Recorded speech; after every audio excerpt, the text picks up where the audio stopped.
नमस्कार, स्वदेश एजेंडा देख रहे हैं आप और मैं हूं आपके साथ राखी। वक्फ संशोधन कानून पर सुप्रीम कोर्ट में लगातार 2 दिन सुनवाई हुई। कोर्ट के कड़े रुख के बाद केंद्र सरकार ने सुप्रीम कोर्ट को भरोसा दिलाया कि धारा 9 और 14 के तहत वक्फ काउंसिल और बोर्ड में कोई नियुक्ति नहीं की जाएगी। सुनवाई की अगली तारीख तक वक्फ बाय यूजर को न तो डिनोटिफाई किया जाएगा और न ही कलेक्टर को बदला जाएगा। वक्फ कानून को लेकर सुप्रीम कोर्ट में बुधवार को करीब 70 मिनट तक सुनवाई हुई थी और आज हुई सुनवाई में भी केंद्र सरकार और याचिकाकर्ताओं के बीच तीखे सवाल जवाब हुए हैं।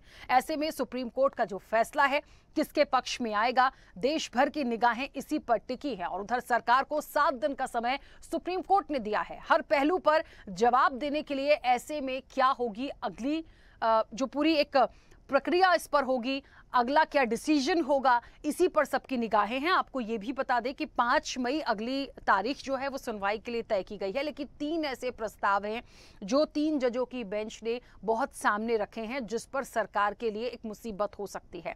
एक तो जिस तरीके से आपको भी बता दें कि क्या वक्फ संपत्तियों को डिनोटिफाई की मंजूरी मिले, ये एक बड़ा सवाल जैसा है, सुप्रीम सवाल है।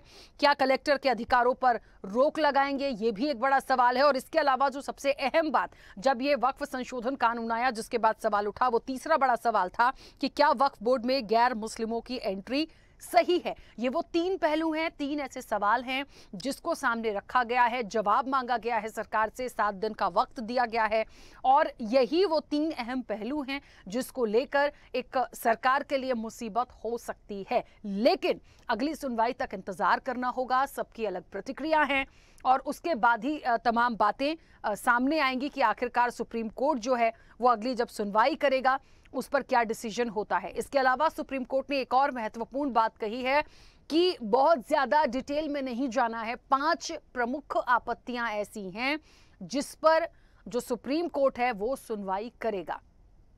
तो सुप्रीम सवाल है ये, जो 3 अहम प्रस्ताव जिनकी बात की जा रही है वो ये अहम सवाल ही है जिस पर एक सवाल किए गए हैं और इनके जवाब सरकार को देना है। और सुप्रीम कोर्ट में आज क्या क्या हुआ है वो भी आपको बताएंगे। देखिए, कई महत्वपूर्ण बातें कही गई हैं। सुप्रीम कोर्ट ने कहा है कि अगले आदेश तक वक्फ के स्टेटस में कोई बदलाव नहीं होगा। मामले में अगली सुनवाई 5 मई को होगी। इस दौरान केवल 5 रिट याचिकाकर्ता ही कोर्ट में उपस्थित रहेंगे। गाइडलाइन बिल्कुल तय कर दी गई हैं। अदालत ने यह भी कहा है कि सभी पक्ष आपस में ये तय करें कि उनकी 5 आपत्तियां क्या हैं। वो सिर्फ 5 आपत्तियों पर ही सुनवाई करेंगे। याचिकाकर्ता मुख्य बिंदुओं पर अपनी सहमति बनाएं। नोडल काउंसिल के जरिए इन आपत्तियों को तय कीजिए। इसके अलावा कोर्ट ने केंद्र को जवाब देने के लिए 1 हफ्ते का समय दिया है। तब तक एक अहम पहलू देखिए, तब तक वक्फ बोर्ड और परिषद में नई नियुक्ति नहीं होगी। इसके साथ ही तय समय तक वक्फ बाय यूजर में बदलाव नहीं होगा और केंद्र का जवाब आने तक यथा स्थिति बनी रहेगी। तो ये वो तमाम बातें हैं, महत्वपूर्ण बातें हैं जिसको आज सुप्रीम कोर्ट ने कहा है। इसके बाद 5 मई की अगली तारीख दे दी गई है। तो अब अगला डिसीजन क्या होगा, इस पर सभी की निगाहें हैं और इसी पर चर्चा भी हम करेंगे। हमारे साथ कई मेहमान जुड़ रहे हैं। सबसे पहले आपका परिचय कराएंगे, कौन कौन मेहमान हमारे साथ इस पैनल में आज जुड़ रहे हैं। लेकिन एक बार फिर से आपको बता दें कि 7 दिन का वक्त सरकार को दिया गया है, तब तक कोई बदलाव नहीं होगा। 5 मई को अगली सुनवाई होना है। सियासत गरमाई है। देखिए, शुरू से ही विपक्ष तो सवाल उठा ही रहा था। सत्ता पक्ष के अपने तर्क हैं, इसको लेकर उन्हें लगता है कि हम कोई भेदभाव या गलत नहीं करेंगे मुस्लिम्स के साथ। लेकिन कुछ 3 अहम प्रस्ताव जो हैं उनको फिलहाल रोक दिया गया है। 3 जजों की बेंच ने वक्फ कानून के 3 प्रावधानों पर रोक लगाई है। इसमें वक्फ घोषित संपत्तियों को डिनोटिफाई न करने का अंतरिम आदेश हो सकता है। कलेक्टर की शक्तियों को लेकर भी अंतरिम आदेश आ सकता है। वक्फ बोर्ड में गैर मुस्लिमों को शामिल करने पर भी कोर्ट अंतरिम आदेश दे सकता है। चलिए, तो तमाम मेहमान भी हमारे साथ जुड़े हैं। सबसे पहले आपका परिचय करा दें। भारतीय जनता पार्टी का पक्ष रखने के लिए अमित तिवारी हमारे साथ जुड़े हैं। अमित जी, बहुत स्वागत चर्चा में जुड़ने के लिए। कांग्रेस का पक्ष रखेंगे प्रबल प्रताप शाही। प्रबल जी, आपका भी बहुत स्वागत है। जेडीयू का पक्ष रखेंगे विमलेंदु राय। विमलेंदु जी, आपका भी बहुत स्वागत है। एआईएमआईएम का पक्ष रखेंगे सरताज अली। सरताज जी, आपका भी बहुत स्वागत है। अधिवक्ता है सुप्रीम कोर्ट के हेमंत शुक्ला। हेमंत जी, आपका भी बहुत स्वागत है। राजनीतिक विश्लेषक के रूप में हमारे साथ के शर्मा जी जुड़े हैं। के शर्मा जी, आपका भी बहुत स्वागत है। और मुस्लिम स्कॉलर हैं मोहम्मद कौसर हसन मजीदी। कौसर हसन मजीदी जी, आपका भी बहुत स्वागत है। चर्चा की शुरुआत में सबसे पहले हेमंत जी, आपसे मुझे सुन पा रहे हैं? हेमंत जी, म्यूट किया है सर, अनम्यूट कीजिएगा प्लीज। हेमंत जी, आवाज पहुंच रही है मेरी? जी राखी जी, मेरी आवाज पहुंच रही है आपकी? हाँ हेमंत जी, क्योंकि जब से वक्फ संशोधन कानून आया, देखिए पक्ष विपक्ष की बातें अपनी एक अलग हो सकती हैं, लेकिन जब कोई याचिका लगाई जाती है, जब मामला सुप्रीम कोर्ट में जाता है, अमूमन तो यही होता है कि जब कोई बिल बन गया, पारित हो गया, तो सुप्रीम कोर्ट का कोई ऐसे हस्तक्षेप नहीं होता, लेकिन मामला पहुंचा है तो अब जरूरी हो गया। लेकिन जो 3 अहम सुप्रीम सवाल, बड़े तीखे सवाल जो दागे गए हैं, इसका जो समय एक दिया गया है 7 दिन का सरकार को, यदि मान लीजिए ये एक ऐसा पक्ष होगा कि हाँ वो प्रॉपर जवाब नहीं होता है, या सुप्रीम कोर्ट को लगता है कि चीजें सही नहीं हैं, तो ये कितनी बड़ी सरकार के लिए एक मुसीबत जैसा हो सकता है? क्या इसमें फिर दूसरी एक गाइडलाइन हो सकती है कोर्ट के फैसले के बाद? देखिए राखी जी, सबसे पहले मैं आपके दर्शकों को बता दूं कि माननीय सुप्रीम कोर्ट के अंदर जब भी कोई मामला जाता है तो वो मामले की वैधानिकता के लिए जाता है। क्योंकि संसद ने इस बिल को पास कर दिया है और ये अब कानून है देश के अंतर्गत, परंतु इस कानून के अंदर कुछ कमियां हैं। उन कमियों की वैधानिकता की जांच के लिए ये मामला सुप्रीम कोर्ट तक गया है। मैं बात करता हूं सन 1954 से लेकर 1995 तक, जिसमें कई बार संशोधन हुए, और उन संशोधनों के बाद में 2013 के अंदर संशोधन हुआ, जिसके अंदर वक्त के अंदर कोई भी व्यक्ति जो है वो अपनी संपत्ति को दान कर सकता है, being as a gift deed कर सकता है, उसे वक्फ कर सकता है। 2020 में जो अमेंडमेंट बिल आया, उस अमेंडमेंट बिल के हिसाब से सरकार ने दोबारा इसके अंदर सिर्फ मुस्लिम व्यक्तियों को भी किया कि मुस्लिम व्यक्ति इसके अंदर अपनी संपत्ति को गिफ्ट या वक्फ कर सकता है। इसके अंदर आजादी से पहले की अगर बात करें तो लाहौर हाई कोर्ट का एक निर्णय था, अतुल सिंह वर्सेस बदरुद्दीन, जिसके अंदर लिखा गया था कि कोई भी हिंदू व्यक्ति भी अपनी संपत्ति को वक्फ कर सकता है। आजादी नागपुर कोर्ट ने इसके अंदर एक अहम फैसला दिया, जिसके अंदर गैर मुस्लिम व्यक्ति भी अपनी संपत्ति को वक्फ कर सकता है। वर्तमान के अंदर भारत में कुल 32 वक्फ संगठन है जो कार्य करते हैं, और ये पूरे रूप से एक स्टैट्यूटरी बॉडी, एक वैधानिक बॉडी है। अब आज जो सुप्रीम कोर्ट के अंदर डिस्कशन हो रहा है, और सुप्रीम कोर्ट के अंदर मूल रूप से जिन तीन मुद्दों के ऊपर डिस्कशन हो रहा है, उसके अंदर सबसे पहला है कि वक्फा यूजर। अब वक्फा यूजर, आपके दर्शकों की जानकारी के लिए मैं बता दूं कि कोई ऐसी संपत्ति है जो लंबे समय से वक्फ संपत्ति रही है और काफी लॉन्ग टाइम से उसको यूटिलाइज करते आ रहे हैं, तो उस टाइप की संपत्ति को वक्फा यूजर बोला जाता है। इसके अंदर सबसे इम्पोर्टेंट चीज है कि जो लिमिटेशन एक्ट है उसके ऊपर चर्चा होती है। नॉर्मल होता है कि किसी भी संपत्ति पर अगर कोई एडवर्स कंडीशन होता है और उस एडवर्स स्थिति में 12 साल हो जाते हैं कब्जाधारी को, तो उसे उसी व्यक्ति की संपत्ति मान लिया जाता है, परंतु उसमें टाइटल का हस्तांतरण नहीं होता। यहाँ इस एक्ट के अंतर्गत उस लिमिटेशन को वायलेट कर दिया गया, उस लिमिटेशन को खत्म कर दिया। तो आज भी ऐसी कोई संपत्ति है जिसके रिगार्डिंग कोई डॉक्यूमेंटेशन नहीं है, जिसकी कोई रजिस्ट्री नहीं है, जिसके रिगार्डिंग कोई टाइटल नहीं है, तो ऐसी संपत्ति को आप उन्हें चैलेंज कर सकते हैं। पहला प्रश्न। दूसरा प्रश्न कि क्या हिंदू को वक्फ का मेंबर बनाया जाना चाहिए? सो मेरे अकॉर्डिंग जस्टिफाइड है, क्योंकि वक्फ अपना स्टैट्यूटरी बॉडी है और एक वैधानिक बॉडी है। इसके अंदर पहले भी जिन लोगों का सिलेक्शन किया जाता था उसके अंदर रिटायर्ड जज होते थे, एमएनएस मेंबर होते थे, सीनियर मेंबर्स होते थे, सोशली एक्टिव होते थे, इस्लामिक स्कॉलर्स होते थे। सो उसके अंदर अगर वैधानिक तौर पर कोई हिंदू का भी चयन इसके अंदर होके आ रहा है, तो मुझे नहीं लगता कि ये इसमें कहीं भी कोई गलत। हाँ, एक चीज से जो मैं सपोर्ट नहीं रखता वो ये चीज है कि इसके अंदर डीएम को इनहेरेंट पावर्स दे दिए गए हैं, और डीएम के रिगार्डिंग अगर डीएम ने कोई ट्रिब्यूनल में कोई फैसला ले लिया, तो उस फैसले के रिगार्डिंग आप किसी भी कोर्ट के अंदर अपील नहीं कर सकते। न आप कोर्ट में अपील कर सकते हो, न आप में अपील कर सकते हो। तो ये कहीं ना कहीं आर्टिकल 51 जो हमारा कॉन्स्टिट्यूशन है उसका हनन करता है। ठीक है, चलिए हेमंत जी वापस आऊंगी। मोहम्मद कौसर हसन मजीदी जी, मुझे सुन पा रहे हैं? जी सुन रहा हूँ। कौसर हसन मजीदी जी, 2 दिन कोर्ट में सुनवाई हुई है, क्योंकि जब ये मामला आ रहा था, हम पहले भी चर्चा में थे, वक्फ संशोधन कानून जब आया, कई बार इस पर हमने आपके साथ चर्चा की है, लेकिन जब ये मामला, क्योंकि इतना विरोध हो गया, इतनी चीजें हो गई, इतनी याचिकाएं पहुंच गई कि अब सुप्रीम कोर्ट में मामला है, 2 दिन से लगातार सुनवाई हो रही है। कुछ 2-3 ऐसे महत्वपूर्ण तीखे सवाल है जो सुप्रीम कोर्ट ने अपनी तरफ से रखे हैं और उसका जवाब देना है सरकार को। तो जो भी डिसीजन होगा, देखिए वो तो अगली सुनवाई में 5 तारीख को आएगा, लेकिन फिलहाल जो सवाल जवाब हैं और जो जिन पर क्वेश्चन मार्क लगाया गया है, उन्हें कितना सही मानते हैं? बहुत बहुत धन्यवाद राखी जी। देखिए, मैं एक शेर कहूंगा इस मौके पर जरूर। बहुत शोर सुनते थे पहलू में दिल का, जो चीरा तो एक कतरे खून न निकला। बड़ी चर्चाएं हो रही थी, बड़ी याचिकाएं दाखिल की गई थी इस वक्फ संशोधन अधिनियम के बारे में, लेकिन किसी भी व्यक्ति ने अपनी याचिका में जो मुसलसल 1954 से लेकर के आज तक नाइंसाफी हो रही है, उस नाइंसाफी पर किसी ने मतलब उसको इंडिकेट नहीं किया। आज भी वक्फ बोर्डों में वही वक्फ संपत्ति का धारक जिसकी सालाना आमदनी 1 लाख रुपए से अधिक है, वही वक्फ के चुनावों में वोट दे सकता है।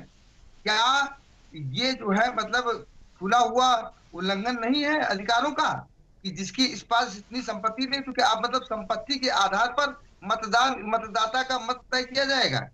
दूसरी बात, इस पर किसी ने आज तक यह ऑब्जेक्शन नहीं उठाया कि हमारे पुरखों ने अपनी जाती जमीन पर कब्रिस्तान बनाया और उस कब्रिस्तान में कोई पक्की कब्र है, उस बिना पर सहायक सर्वे कमिश्नर जो जिला अल्पसंख्यक कल्याण अधिकारी होते थे, वो हिंदू भी होते थे, मुसलमान होते थे, उनकी रिपोर्ट के आधार पर वक्फ बोर्ड ने उसको अपनी जमीन घोषित कर दिया। ऐसे लाखों केसेस हैं जिसमें इस तरीके का मामला हुआ। दूसरी बात ये कही जा रही है कि कोई हिंदू व्यक्ति वक्फ बोर्डों का सदस्य नहीं हो सकता।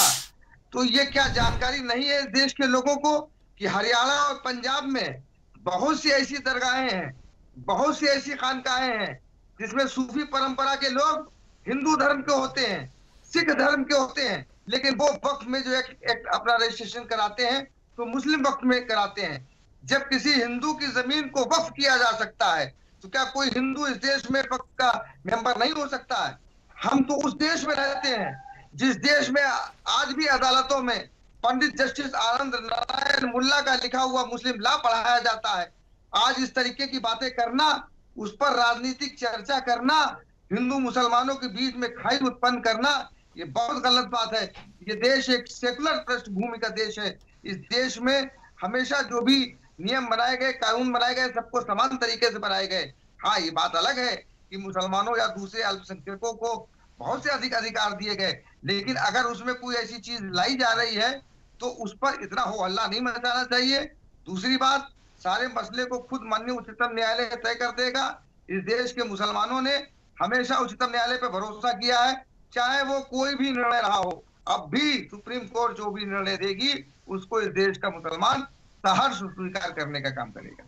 चलिए, ठीक है, सबके अपने अपने मत हो सकते हैं, लेकिन सुप्रीम सवाल पर कोई सवाल हम नहीं उठाएंगे, लेकिन वो बातें क्यों आई हैं इस पहलू को भी समझना पड़ेगा। अमित जी, मुझे सुन पा रहे हैं? जी राखी जी, आवाज आ रही है। अमित जी, 3 सवाल, सुप्रीम सवाल, और कहा जा रहा है कि सरकार के लिए मुश्किल हो सकता है। खैर, 7 दिन का समय दिया गया है, कैसे इस चीज़ को हैंडल करेंगे? मैं इसलिए ये बात कर रही हूँ क्योंकि देखिए, वक्फ संशोधन कानून आया, पारित हो गया, तमाम चीज़ें हुई, विपक्ष ने सवाल उठाए, विपक्ष का अधिकार है, वो अपनी बातों को रख सकता है, लेकिन कोर्ट में मामला जाने के बाद जब वहां से भी कुछ ऐसे सवाल आ जाएं जिसको वाकई लगता है कि हाँ, इन पर बातचीत होनी चाहिए, फिर अगली एक कड़ी क्या हो सकती है? राखी जी, सर्वप्रथम तो धन्यवाद मुझे बुलाने के लिए और समय देने के लिए। देखिए, कोर्ट की प्रोसीडिंग्स को मैंने बहुत ही ध्यान से सुना है और कोर्ट में क्या क्या हुआ है मैं आपको सिलसिलेवार तरीके से 6 बिंदुओं में आपको बताता हूँ। पहला, वफ्त बाय यूजर को डिलीट नहीं किया जाएगा, इस पर सुप्रीम कोर्ट ने कुछ नहीं कहा है। ये जो विभिन्न मीडिया के माध्यमों से कहा जा रहा है कि उस पर रोक लगा दिया गया है, ये गलत है, ये अफवाह है।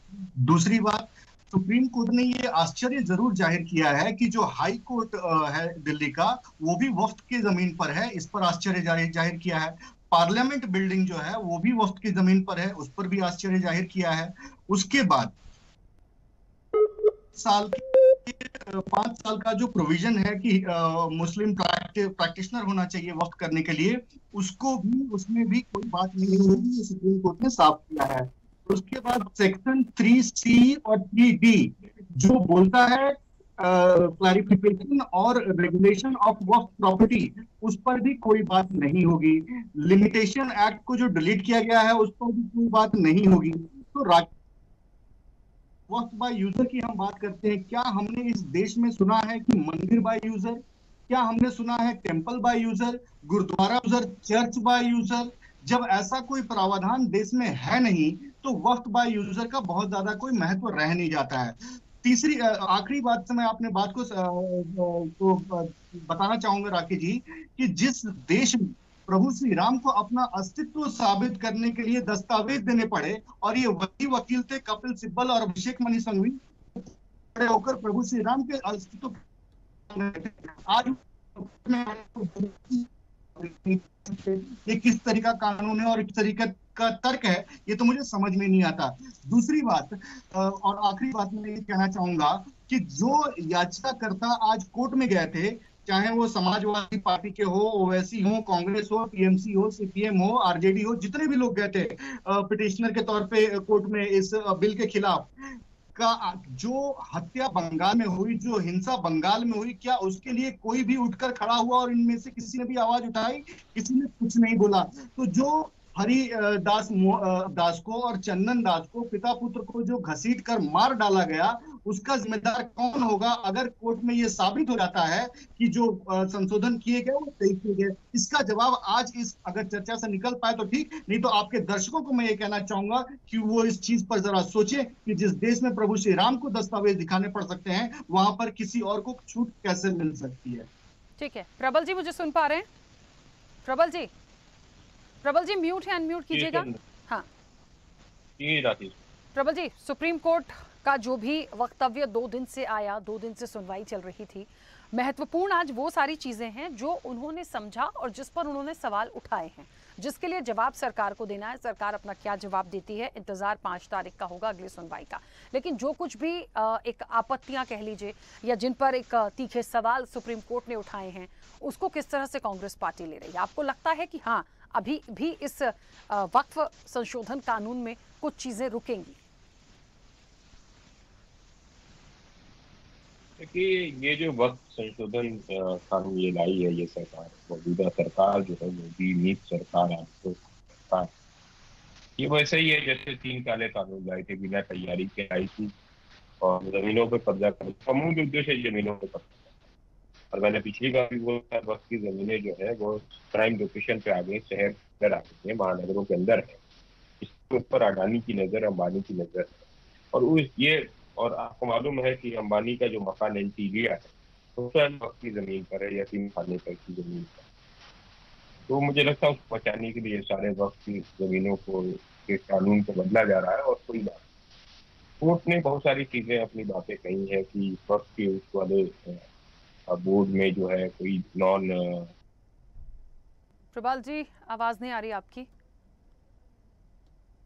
चलिए ठीक है वापस आऊंगी। विमलेंदु जी सुन पा रहे हैं मुझे?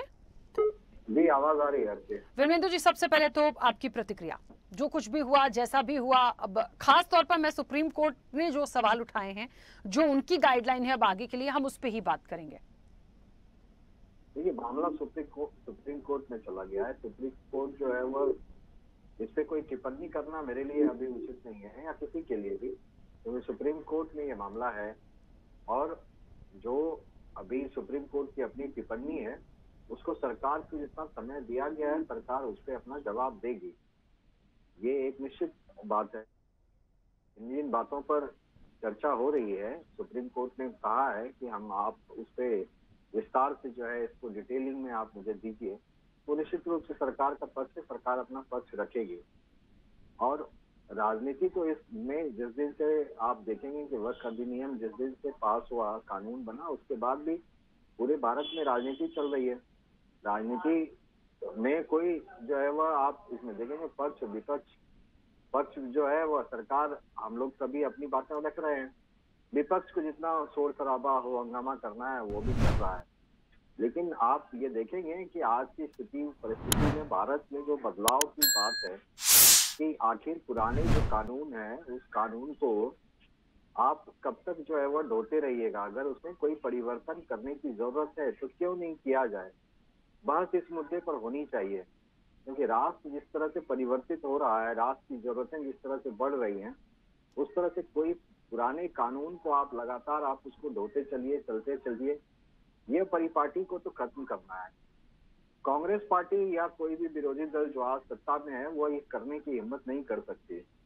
भारत में सौभाग्य से नरेंद्र मोदी जी की सरकार और बिहार में माननीय नीतीश कुमार जी की सरकार, हम लोग सब जो है वह मिलकर इकट्ठा जो है वह राष्ट्र को आगे बढ़ा रहे हैं।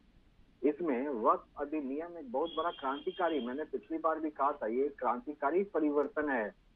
इतना हिम्मत सरकार में है आज कि सरकार बड़े फैसले ले सकती है। कुछ चंद मुट्ठी भर लोगों के पास जो संपत्तियां थी उनको आज आम मुसलमानों के लिए, आम जो है वह नागरिकों के लिए जो है वह उपलब्ध कराया जाएगा, उनकी संपत्तियों के फायदे दिए जाएंगे। ये सब बातें जो है वह आज विपक्ष को अच्छी नहीं लग रही है। कुछ लोग ये कह रहे थे कि ये कानून जो है वह असंवैधानिक है, अनकॉन्स्टिट्यूशनल है। बहुत बड़े बड़े बैरिस्टर जो बैठे हुए हैं आज, जो मीडिया के सामने आके ये बयान दे रहे हैं, उनको आज देखना चाहिए। सुप्रीम कोर्ट ने संज्ञान लिया, सुप्रीम कोर्ट ने ये तो नहीं कहा कि इसके प्रावधान अनकॉन्स्टिट्यूशनल है। तो जो ये बातें कह रहे हैं उसको जनता को यही निर्णय लेना है कि आज जो ये बातें विपक्षी दल कह रहे हैं कि ये अनकॉन्स्टिट्यूशनल है, कोर्ट ने कहाँ कहा? कोर्ट ने सिर्फ कहा कि हम ये 5 बिंदुओं, 5 बातों, 5 याचिकाएं, यानी कि 5 ऐसे महत्वपूर्ण बिंदु हैं जिस पर चर्चा और विचार की जरूरत है। और आज यही राष्ट्र है, यही आज एनडीए की सरकार है, जो ये कानून, कोई कानून भी पारित होता है तो उसको आप सुप्रीम कोर्ट में चुनौती देते हैं। कांग्रेस के शासन कालों में जो कानून बनते थे उसको कोर्ट कचहरी के लिए जो है वो जगह नहीं होती थी। यहाँ तक कि आप ये वक्फ अधिनियम को ही देख लें, एक ऐसा कानून जिसमें कि आप कोर्ट भी नहीं जा सकते, उसके लिए ट्रिब्यूनल अलग से है। यानी जो आदमी निर्णय लेगा कि ये संपत्ति वक्फ की है, वही आदमी ये कहेगा कि ये है कि नहीं है। यानी न्याय देने का भी तरीका वक्फ अपने आप में ही था। यानी एक ऐसी एक पैरेलल गवर्नमेंट के साथ साथ एक पैरेलल न्यायिक प्रणाली जो है वो देश में चल रही थी, इसको आज तोड़ा गया है और इसी का हो हंगामा आज मच रहा है। इसमें कोई अपीजमेंट पॉलिटिक्स की जरूरत नहीं है, लेकिन लोग कर रहे हैं। विरोधी दल के लोग जो हैं, कांग्रेस, आरजेडी, ये सब जो दल हैं, ये दल को तो ये बात समझ में नहीं आ रही आज राष्ट्र को कितनी जरूरत है। अगर वक्फ की संपत्तियां अगर मुसलमानों के हक में, उनके हकूक में अगर वो उपयोग में आएंगी तो इससे उनको पेट में दर्द होता है और इसीलिए वो हंगामा हो रहा है। सुप्रीम कोर्ट में तो मामला है ही। हमने पिछली बार भी कहा, हम लोग तो कह रहे हैं कि ये देश स्वतंत्र देश है, हर नागरिक को अधिकार है, हर व्यक्ति को अधिकार है कि वह अपनी बात को न्यायपालिका के सामने रखेगा और न्यायपालिका इतनी निष्पक्ष है कि वह अपना फैसला सुनाएगी। अब वो पक्ष में सुनाएगी कि सरकार के पक्ष में सुनाएगी? सरकार में जो लोग बैठे हैं, सॉलिसिटर जनरल हैं, वो अपनी बात रख रहे हैं और उसमें सुप्रीम कोर्ट अपना निर्णय आगे आने वाले दिनों में देगा। तब तक के लिए, जब तक कि सुप्रीम कोर्ट, स्वाभाविक की बात है, सुप्रीम कोर्ट में कोई बात गई है, कोई याचिका गई है, तो सुप्रीम कोर्ट ने यही कहा कि यथास्थिति बनाए रखा जाए जब तक कि हम ये निर्णय नहीं दे दें। इसको ऐसा नहीं कहा जाए कि सरकार की हार हो गई या सरकार इसमें जो है पीछे हो गई, ऐसी कोई बात नहीं है। ये एक प्रक्रिया है और न्यायिक प्रक्रिया में ये होता है कि जब उनके पास मैटर आया तो उन्होंने कहा कि ये सब सारी चीजें अभी स्टे में रखिए, आगे आने वाले दिनों में जो निर्णय होगा उस निर्णय के हिसाब से केंद्र सरकार अपना एक्ट करेगी। पार्टियां, अगर जनता दल यूनाइटेड की बात करें, जनता दल यूनाइटेड पूरी तरह सरकार के साथ है। जो भी निर्णय आएगा सुप्रीम कोर्ट का, उसका हम लोग सम्मान करेंगे और देश हित में जो निर्णय लेने की जरूरत होगी उसमें भी हम लोग सरकार के साथ पूरी मजबूती के साथ लगे रहेंगे। बाकी विरोधी दल को क्या कहना है, पूरे देश में हंगामा मचाना है, मचाने दीजिए, उसकी तकलीफ और परवाह नहीं है हमें।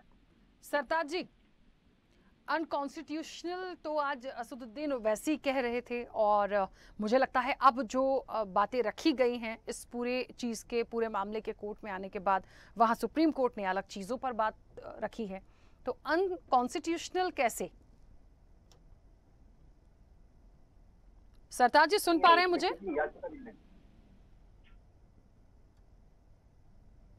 चलिए, सरताज जी शायद हमारे साथ कनेक्ट नहीं है।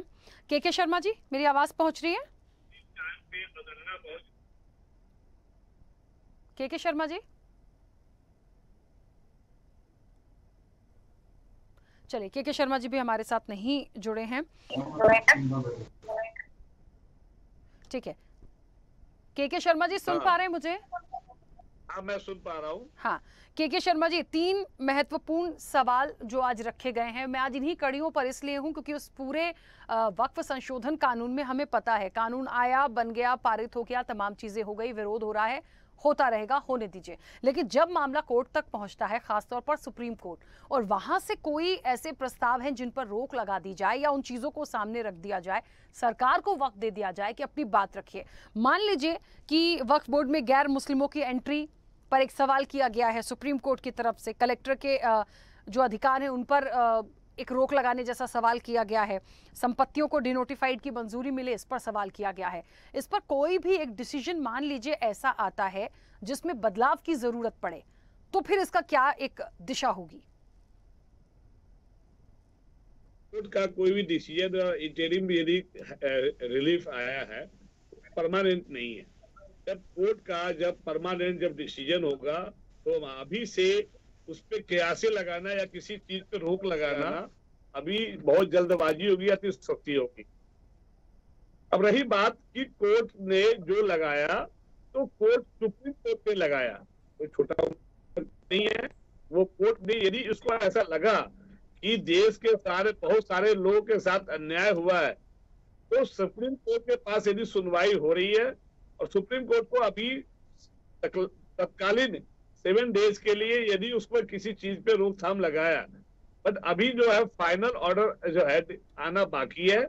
इस पे ज्यादा से ज्यादा किसी को घबराना नहीं चाहिए। वो हो सकता है वो सुप्रीम कोर्ट को यदि सरकार के सॉलिसिटर जनरल को यदि सही तर्क नहीं रख पाए, ये कानून के जो नया कानून जो सुप्रीम कोर्ट के जो पार्लियामेंट के द्वारा पारित की गई है, यदि वो यदि सही नहीं है तो कैंसिल कर सकती है।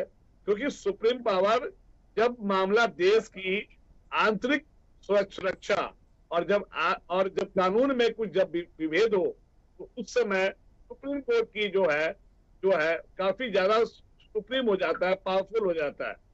यहाँ पे अलग अलग लोग कहते हैं कि पार्लियामेंट का जो भी कानून बना है, यदि पार्लियामेंट ने बनाया है, तो इसमें सुप्रीम कोर्ट के पास पावर नहीं होनी चाहिए या उसको रिस्पेक्ट नहीं करनी चाहिए। ऐसा नहीं है। सुप्रीम कोर्ट का जो मेन मोटिव है वो किसी पक्ष को खुश करने की मोटिव नहीं है। उसका मोटिव बहुत ही क्लियर है कि देश में आपसी सामंजस्य और शांति बना रहे। और ऐसा है कि समय के साथ हर कानून में बदलाव होने चाहिए। मैं जहां तक मानता हूं कि वक्फ बिल बोर्ड में यदि कानून में बदलाव हुआ है, यदि तो बहुत सही है, लेकिन कुछ हद तक भाजपा को या बीजेपी सरकार को लोगों को अवेयर नहीं किया। जैसे CAA आया तो लोगों को ऐसा लगा कि उससे सारे देश के मुसलमानों को बाहर कर दिया जाएगा, लेकिन जब वो कानून लागू हो गया तो वो ऐसा प्रतीत नहीं हुआ। तो कहीं ना कहीं सरकार का ये फेलियर है कि पहले जनता को अवेयर नहीं कर पाए और उन्होंने और सही तरह से वो जो पार्लियामेंट में जो डिबेट हुई उससे पहले जनता को इसकी खूबियां क्या, इसकी बुराई, वक्फ बिल बोर्ड के पुराने बिल में क्या था बुराई और क्या अच्छाई है, वो बताना जरूरी था। उसमें जो फेलियर है जिसकी वजह से ये लोगों में ये भ्रम पैदा हो रही है या अपनी अपनी पार्टियां जिस पार्टियों को जिसका वोट बैंक चाहिए वो उससे उसको भड़का रही है। लेकिन ये भी आप मानो कि वक्त जो भी कानून यदि कानून बहुत अच्छा होता तो इतनी विरोध भी नहीं होती। कानून में बदलाव जरूरी है, लेकिन किसी एक तरफा नहीं होनी चाहिए। क्योंकि आपने देखा जब देश में काला कानून कहा गया था, जब किसानों के ऊपर जब कानून बना तो वहां पे भी यदि जो पारित हुआ कहीं ना कहीं सरकार को झुकना पड़ा। यदि वो कानून भी अच्छा था तो सरकार को झुकना नहीं चाहिए था। आज झुकना पड़ा तभी तो सुप्रीम कोर्ट में मामला नहीं आया। यदि वो नहीं झुकते तो फिर वो भी मामला सुप्रीम कोर्ट में आती। तो फिर भी कानून अच्छा और बुरा दोनों होता है। यदि दोनों पक्ष को सुनने के बाद ही हमें किसी कंक्लूजन पे पहुंचना चाहिए।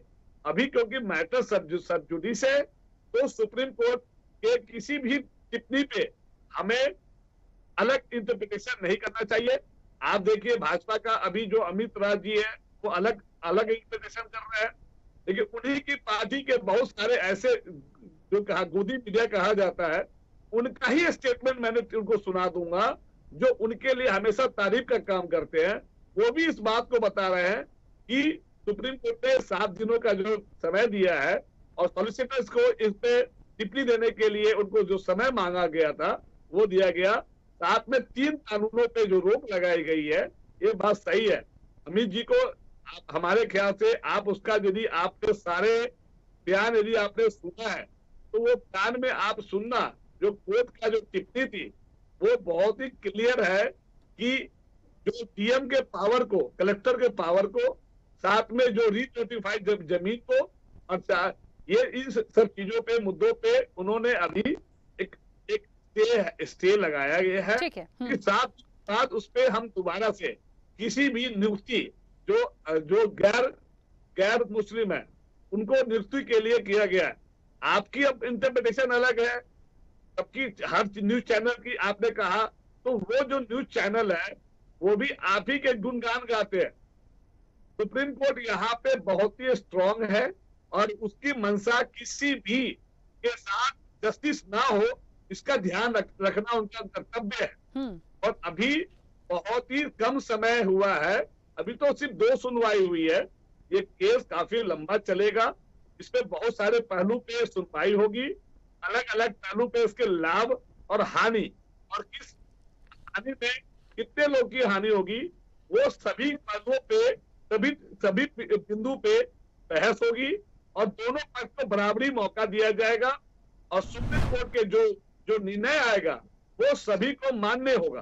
तो ये चीज बहुत ही जरूरी है कि अभी हम किसी सुप्रीम कोर्ट की कोई बुराई ना करें तो अच्छा रहेगा, क्योंकि जब आपकी तारीफ होती है, जब सुप्रीम कोर्ट आपके फेवर में करते हैं तब तो वहां आप चुप रहते हैं, जब आपके विरोध में होता है तो वहां पे मैं दोनों पक्ष की बात कर रहा हूँ, पक्ष और विपक्ष, क्योंकि जब विपक्ष के खिलाफ में जब कानून कोई पारित होता है तो वहां कहते हैं कि सुप्रीम कोर्ट जो है के शर्मा जी ठीक है, लेकिन बात किसी की बुराई की नहीं है, बात इस चीज की है कि इस वक्फ संशोधन कानून में जो संशोधन हुआ उसके बाद सवाल उठे, मामला सुप्रीम कोर्ट में है, सुप्रीम कोर्ट ने जो 3 सवालों पर अपना वो अंतरिम आदेश देता है, बात उसकी हो रही है।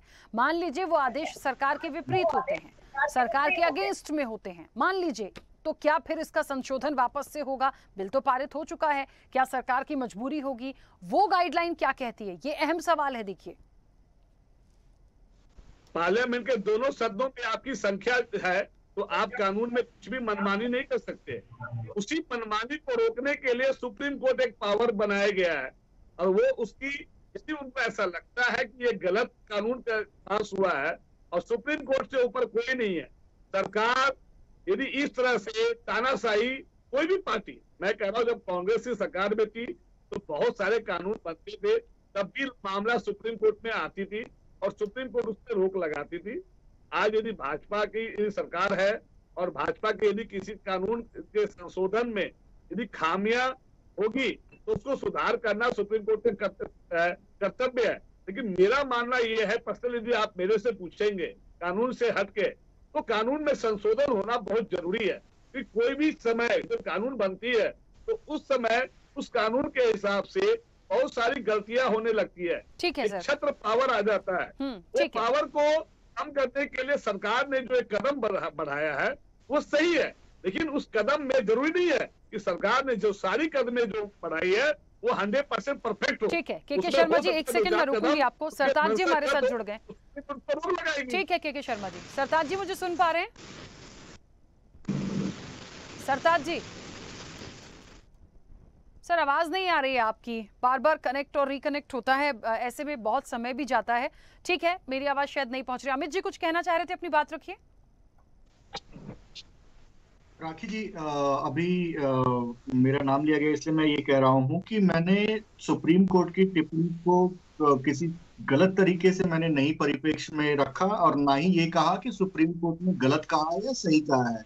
मैंने ये कहा कि जो वक्त बाय यूजर को लेके अलग अलग माध्यमों से जो विपक्ष भ्रम फैलाने का प्रयास कर रहा है, उस पर सुप्रीम कोर्ट की क्या टिप्पणी थी और उस पर सुप्रीम कोर्ट ने कोई रोक लगाने का काम नहीं किया क्या, ये कहा गया। और दूसरी बात, जहां तक की बात है कि किसान कानून की जो बात की गई, चर्चा हुई, या अलग अलग कानूनों को जो सुप्रीम कोर्ट में चैलेंज किया गया, तो निश्चित तौर पे हर किसी को आजादी है किसी देश के किसी भी कानून को सुप्रीम कोर्ट में चैलेंज करने का।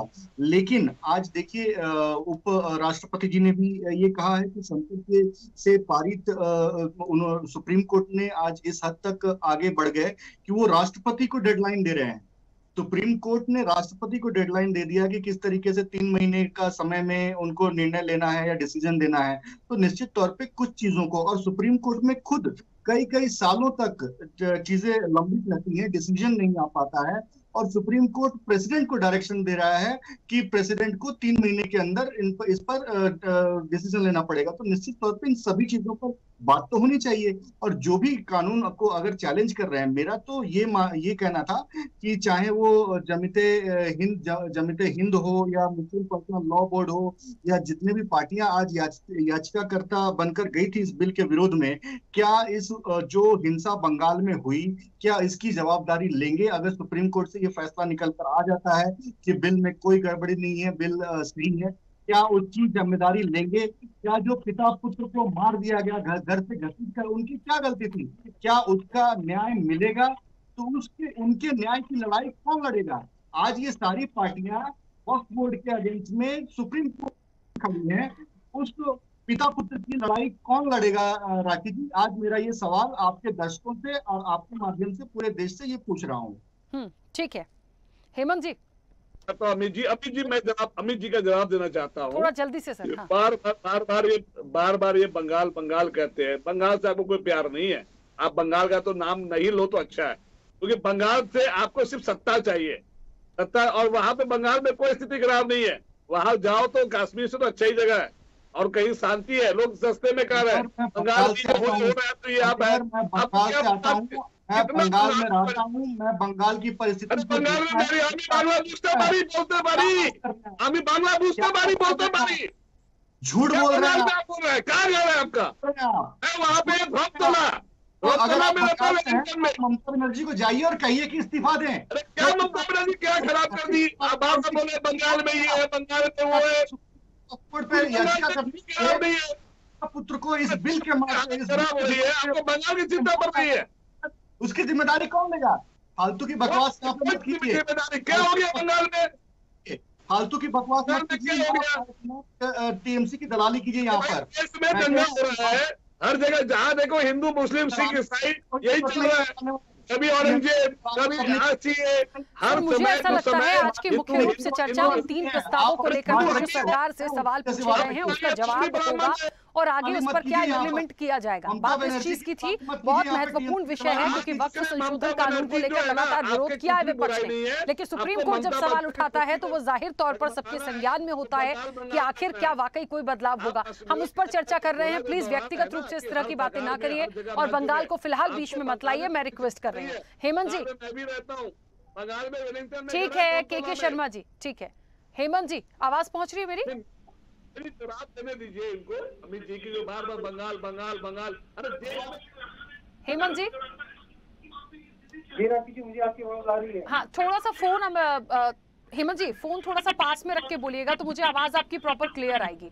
ठीक है, सवाल मेरा ये है हेमंत जी, क्योंकि कहते हैं सुप्रीम कोर्ट सबसे बड़ा और जाहिर तौर पर उनका कोई डिसीजन होता है, होल्ड होता है, कोई उस पर टिप्पणी नहीं कर सकता, ना किसी को राइट है, क्योंकि हमें विश्वास करना होगा और यदि हम विश्वास ही नहीं करेंगे तो कैसे चीजें चलेंगी। लेकिन मैं एक मूल प्रश्न ये है कि मान लीजिए कोई ऐसा डिसीजन सरकार के अगेंस्ट में आता है तो क्या इसमें वापस से संशोधन होगा, करना होगा, जरूरी होगा, मजबूरी होगी सरकार की? देखिए राखी जी, सबसे पहले तो हमको हमारी न्यायपालिका पर पूर्ण विश्वास रखना चाहिए। माननीय सुप्रीम कोर्ट जो है वो सरकार के पैरेलल काम करता है और यदि सुप्रीम कोर्ट इस तरीके के मामले में कोई स्पेसिफिक डायरेक्शन अगर गवर्नमेंट को देता है तो गवर्नमेंट के पास में निश्चित रूप से उस मामले को संशोधित करने का, उसमें कोई अमेंडमेंट करने की पावर होते हैं, क्योंकि ऐसा नहीं कि ये अमेंडमेंट पहली बार हो रहा है। सन 1954 में अमेंडमेंट किया गया था बिल के अंदर, उसके बाद में 1995 में अमेंडमेंट हुआ, सन 2013 में अमेंडमेंट हुआ, उसके बाद में 2024 में अमेंडमेंट हुआ। तो यदि सुप्रीम कोर्ट चाहे और डायरेक्शन देता है तो पर्टिकुलरली सरकार इसमें संशोधन करने के लिए पूरी तरीके से बाध्य है। अब रही बात की सिर्फ सुप्रीम कोर्ट इसके अंदर डायरेक्शन दे दे तो उससे चीज नहीं चलेगी। सुप्रीम कोर्ट को बेसिकली इसमें इनिशिएशन लेना पड़ेगा और सुप्रीम कोर्ट हमेशा लॉ का इंटरप्रिटेशन करता है। जैसा मैं पहले भी बताता आया हूँ कि सुप्रीम कोर्ट हमेशा कानून का निर्वचन करता है और उस निर्वचन को यदि गलत तरीके से या अवैधानिक तौर पर नहीं माना जाता तो सुप्रीम कोर्ट के अंदर आर्टिकल 32 हमेशा ओपन रहता है। कानून बोलता है कि कलेक्टर के पास में इनहेरेंट पावर्स है तो एक्ट हमेशा लिमिट रहेगा कलेक्टर की इनहेरेंट पावर्स तक। अब यदि कोई व्यक्ति इस पावर से या इस निर्णय से आहत होता है तो आर्टिकल 32 के तहत वो सुप्रीम कोर्ट के अंदर रिट के माध्यम से सुप्रीम कोर्ट को अप्रोच कर सकता है और किसी भी चीज की वैधानिकता को पूर्ण रूप से चुनौती दे सकता है। वो रास्ता हमेशा खुला रहेगा और वो हमारे कॉन्स्टिट्यूशन ने हमको एक अच्छा राइट दिया है। तो ये हमारा मौलिक अधिकार है कि हम किसी भी मामले में यदि हमारे अधिकारों का हनन होता है तो हम माननीय सुप्रीम कोर्ट को या माननीय हाई कोर्ट को अप्रोच कर सकते हैं आर्टिकल 226 और आर्टिकल 32 के अंतर्गत। बिल्कुल ठीक बात है। के शर्मा जी और अमित जी तो कंटिन्यूसली अभी भी झगड़ा करते ही चले जा रहे हैं। सर झगड़े जैसा कोई विषय नहीं था, इतना मूल प्रश्न और मूल बात थी, लेकिन आप लोग तो ऐसे कहां बंगाल पर चले गए, ऐसा लग रहा है कि बिल्कुल एक धुर विरोधी हो गए एक दूसरे के। चलिए एक सेकंड रुकिएगा, विमलेंदु जी कुछ कहना चाह रहे हैं, उनकी बात भी आ जाने दीजिए सर। हाँ विमलेंदु जी बोलिए। कह रहे थे हेमंत शुक्ला जी, वो भी सही कह रहे थे, गवर्नमेंट के पास ये अधिकार, सदन को ये अधिकार है, गवर्नमेंट को नहीं, सदन को, पार्लियामेंट को ये अधिकार है। सुप्रीम कोर्ट जब कोई निर्णय लेती है तो वो उसको फिर उस निर्णय मतलब कोई एक एक्ट बनाया गया और फिर संसद को ये अधिकार रहेगा कि उस एक्ट के बाद सुप्रीम कोर्ट ने कोई निर्णय दिया तो वो उसको पलट सकता है या उसके में कोई अमेंडमेंट करके उसको फिर प्रेजेंट कर सकता है। ये अधिकार लोकतंत्र में, ये भारत की यही लोकतंत्र की खूबसूरती है, कॉन्स्टिट्यूशन का यही एक सबसे खूबसूरती है कि यहाँ कोई सुप्रीम पावर जिसे आप कहते हैं वो एक जगह अस्थायी रूप से नहीं रहता, ये अलग अलग संस्थाओं में निहित है। इसीलिए कॉन्स्टिट्यूशन इतना बढ़िया और लोकतंत्र इतना खूबसूरत है भारत का। लेकिन अब अमित जी और कृष्णकांत जी, चर्चा तो निश्चित रूप से बंगाल से होनी चाहिए कि पूरे भारत में कहीं पे भी हिंसा नहीं हुई, आखिर बंगाल में हिंसा क्यों हुई वक्त कानून के विरोध में। आप पूरा का पूरा आप मीडिया का कवरेज देख लीजिए, कहीं कोई हिंसा नहीं हुई, मौतें भी हुई तो बंगाल में ही हुई, मुर्शिदाबाद में ही हुई। एक जगह आइडेंटिफाई करके वहां पे हिंसा कराई जा रही है। ये हिंसा कौन कर रही है? ये हिंसा वही लोग कर रहे हैं जिनको की जो वक्त की कुर्सी पर चिपके हुए हैं, बैठे हुए हैं, वो वही लोग हैं जो उसकी मलाई खा रहे थे। अब उनको मलाई खाने में दिक्कत हो रहा है तो ये लोग कभी हल्ला तो मचाएंगे ही और अपनी ताकत के हिसाब से काम करेंगे। और ये तो स्पष्ट हो गया कि बंगाल आज की तारीख में पूरी तरह से तुष्टीकरण की राजनीति की तरफ जा रहा है। चलिए, और टीएमसी और ममता जी आंख बंद कर ली है, एक बहुसंख्यक समाज को पूरी तरह से वहां पे नेग्लेक्ट किया जा रहा है। चलिए, ये एक विमलेंदु जी ठीक है, वो बंगाल की कहानी, बंगाल में जो कुछ भी हो रहा है उसको बाद में देखेंगे, फिलहाल तो इंतजार 5 तारीख का है। अमित जी जल्दी से अपनी बात रखिए, समय हो गया। आखिरी